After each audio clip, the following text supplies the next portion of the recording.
Zoom, zoom. Hey guys, today we're talking autonomous vehicles, the operating system of our OS future, where we are driving around without our hands on the wheels. Who's going to win and why? This is Google versus Uber.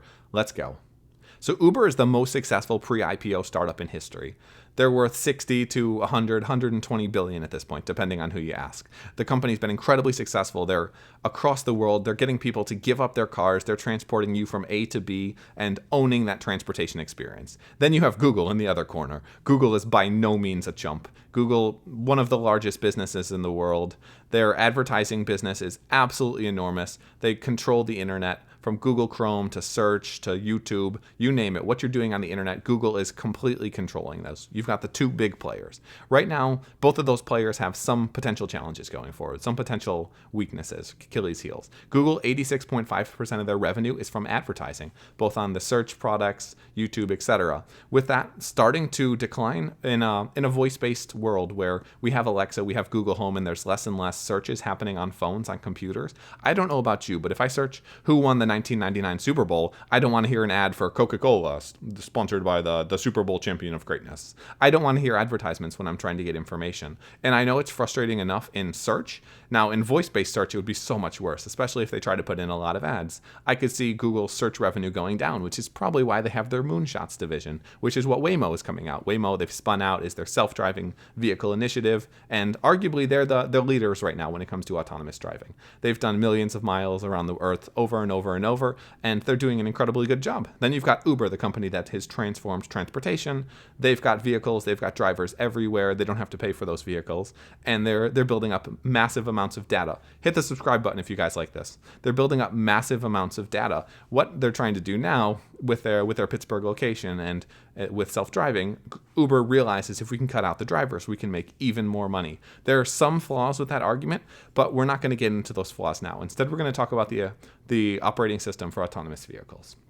So what happens? I think experts agree as we get further and further along this autonomous vehicle race, so to speak, and as it becomes regulatory compliance, so when you're able to start seeing these on the road in real scale and at full autonomy levels, this is going to transform society. This will be an internet level disruption where everything changes. Suddenly location is not fixed. You're able to sleep your way into a new city. You can have a chef pick you up and cook you a 5-star meal on the road, on the way to your next meeting, where you're picking someone else up and riding in your office, which is also your car, which also looks super pimped out and has everything in it that you could possibly need. Maybe you live out of your car. Everything changes when suddenly you're able to be transported without any additional work, without having to think, without having to pay attention. You can listen to episodes, you can listen to podcasts, you can watch Netflix, you can read a book, you can work, you could probably work out. You do some push-ups, sit-ups, etc. in your car, hopefully, because if people are sitting in autonomous vehicles driving really far distances, they might start to become even more fat asses, which could be a major problem. But going forward, what we've seen with technology is typically the software side of things is what wins out, not the hardware side of things. So in the past, you had Detroit, you had these super successful automotive manufacturers, and they're trying to get into the autonomous vehicle game. The big problem is there's not a big margin in hardware. There's not a big margin in cars. This is why they continuously have to keep selling cars. There's no service, and the costs are fixed, and then they add a margin on top of that. With services, with software, with advertising, the margins are ridiculous. It's like selling cocaine, which is why Google, Facebook, etc. are worth so much money, is they're selling something without having to provide anything, and that creates massive margin, massive incentive, and allows companies like Google, with 86.5% of their revenue coming from advertising, which could be in jeopardy, they allow them to put huge amounts of cash into moonshot projects like Waymo. Waymo is going incredibly well. Now, in the future, we'll have most likely fleet-operated autonomous vehicle fleets. So these will either be on a city level or a company level, where you either have companies or cities that are operating autonomous vehicle fleets within a certain region. You're able to get around. You probably don't own a car. You probably either pay a subscription to, I don't know, $100, $500 a month, whatever it is, that you have unlimited access to vehicles, or you have one ride a day, etc. Because what's the point of owning a car if you're able to get from A to B? No one really cares that much about owning a car except for car people. I want to get to my meeting, and then I got to run to the gym, and shoot, I got to go pick up the groceries, and I got to grab the kids and all of this stuff. You care about getting from A to B. You care about results. You don't care about who gets you there or how you get there, as long as it gets done, which means that brands are going to start to really deteriorate when it comes to the automotive space. I mean, you've got your Mercedes, your Bentleys, Mercedes or BMW, but is it really that different if you're not driving the car, if you're not feeling that experience, if it's just getting you from A to B? Have you ever ridden on a train? Have you ever ridden on a bus? Have you ever ridden on an airplane? Do you really care what company it is that's transporting you? Is it that big of a difference? No, it's not that big of a difference. We'll probably move to a situation where the vast majority of society are being transported around by cars where they don't care about or know the brand. So most likely we'll get into kind of ugly automotive type situation. These will be like your Civics, etc. But everything will be transformed because suddenly, now that the entire dynamic is shifted, you don't have to have people facing forward with a steering wheel, etc. Everything will be different on the inside. There's going to be massive wealth creation from this autonomous revolution. I think the revolution and the money especially will come from the platform businesses, as it always has in the past and probably always will in the future. If you're able to control the platform, you don't have to produce anything in terms of raw material. You just have to be what gets everything together. So maybe there's different fleets in different cities operated by different companies, and one company provides the overall software that makes everything run. The company that provides the overall software makes a ton of money. The fleets have to compete with other competitive fleets and probably aren't going to be that successful. That's why we have such a massive battle happening or brewing between Google and Uber. Google's put a ton of money into this so far, and Uber's fighting hard because they know if they're able to be the first to autonomous, they already have the demand. Now, alternatively, if they're not, the cost basis will get even worse for Uber as they're competing against autonomous vehicles, and Google or Uber will start to lose money fast enough where they're not able to survive. So that's why these two companies are really, really pushing and fighting. There are some other players in the space, but I think these two are the most representative of the battle that's happening, and probably two of the most likely to win. So in terms of the network effects are enormous. When you have massive scale and you're transporting all of these individuals around with all of these different cars in all of these different cities, you get so much data that it becomes eventually an undefeatable network effect. You've got the cars, you've got the data, you've got everything, so you're able to optimize significantly better than everyone else, both with machine learning and with some other techniques as well, some deep learning, neural nets, etc., so that you have much cheaper, much faster, much better overall experience. The company that wins this is the company that wins. If you guys haven't connected on social media, I'm Matt Ward IO. You can also check me out on mattward.io, my personal website, where I have some more information. And you can find us on Fringe FM Podcast on Facebook and fringe.fm/YouTube or Matt Ward IO YouTube. Now back to Google, back to Uber. This is going to be a big slog it out type fight because there is so much money in transforming transportation. Just the transportation space alone currently is one of the largest sectors of industry, and this is going to become even bigger as we get into a world where suddenly you don't need real estate. We have today food trucks you can go and find them and buy food. Well, we're going to have full-scale restaurants, etc. We're going to have adult whorehouses on the road because that's much harder to regulate, get caught on, etc. There's all of these things that people don't think about that will start to happen. Most of them we can't even speculate about because that's the nature of a black swan type technology event where everything suddenly changes. And I think autonomous will be this as we get further along. The jobs that are gone, the changes in location, the changes in fees, regulations, etc. What makes your business based in Delaware versus Wyoming, etc. If you have a vehicle that's moving around between different states, what is the basis of taxes? All of this is going to come up for debate and be a massive question. There's massive implications.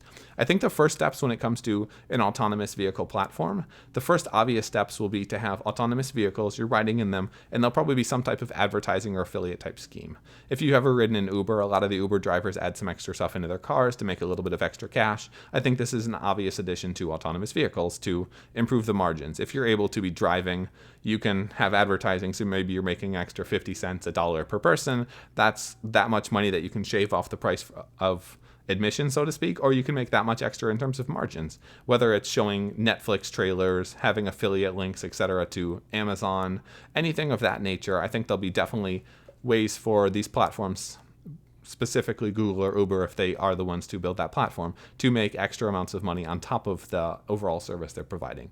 That's the first step. The second step, and where it becomes really interesting, is looking at what happens in terms of having on-the-go chefs, on-the-go hotels, on-the-go massage. We talked about the whorehouses, things of that nature, where the entire nature of business and location changes. You've got incredible coach, and he'll pick you up, he'll drive you around and drop you off where you're going, and then the next person hops in, and then the next person hops in. Maybe you're seeing your doctor, but the doctor comes to you, but instead of you having to wait or go to the office or have all of these extra overhead costs of having an office, you're just getting dropped off at your kid's soccer game, you've got your prescription written, you figured out what was wrong with your foot, and everything's all good. It's really interesting to think about what's going to happen here, and I think it will be an internet-level disruption, where everything that we kind of know already changes completely. Before the internet, things were massively, massively different. Before the iPhone, things were massively different. You couldn't order a car with your phone. Well, that's changed. It's only been 13 years. What will the next 13 years look like? It'll be exponentially bigger and faster. I think right now Google and Uber are definitely in the lead when it comes to redefining car ownership. Uber for the transportation space right now and what they've done, and Waymo in terms of where they're positioned for autonomous. Well, Uber is definitely trying to catch up. They poached one of Waymo's top guys, and now they're being sued by Google for $2.6 billion.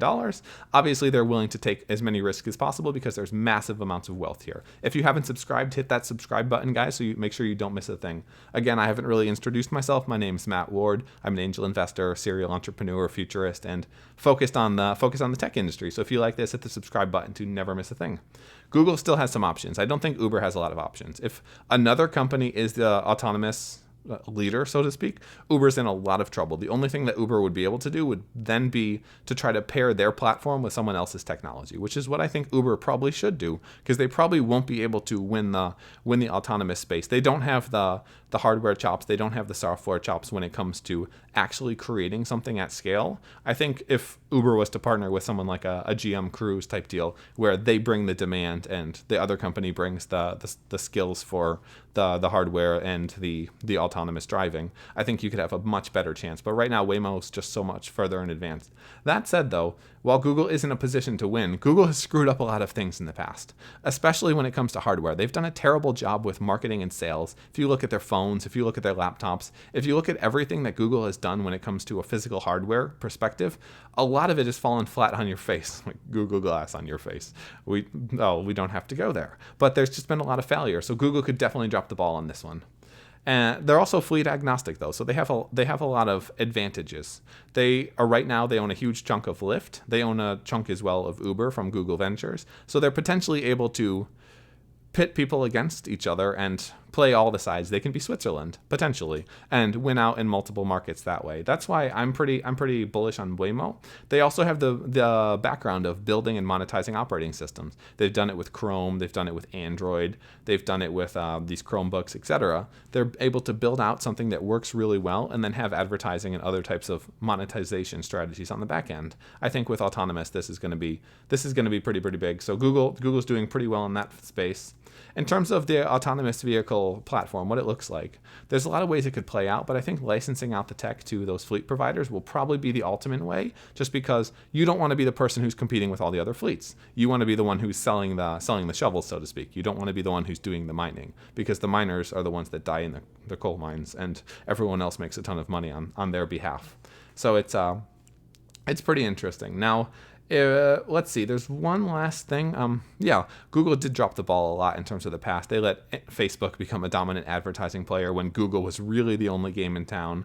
They had Google Plus, which just completely dropped the ball. They've had a lot of failures. Uber's been very successful. They've had a lot of spectacular failures in the press where there's been some sexual stuff, there's been some legal stuff, there's been a lot of things at Uber which kind of makes you scratch your head and say, But at the same time, what they were doing was pushing the envelope and they were trying to win at any cost. And I think that might be what it takes when it comes to autonomous vehicles.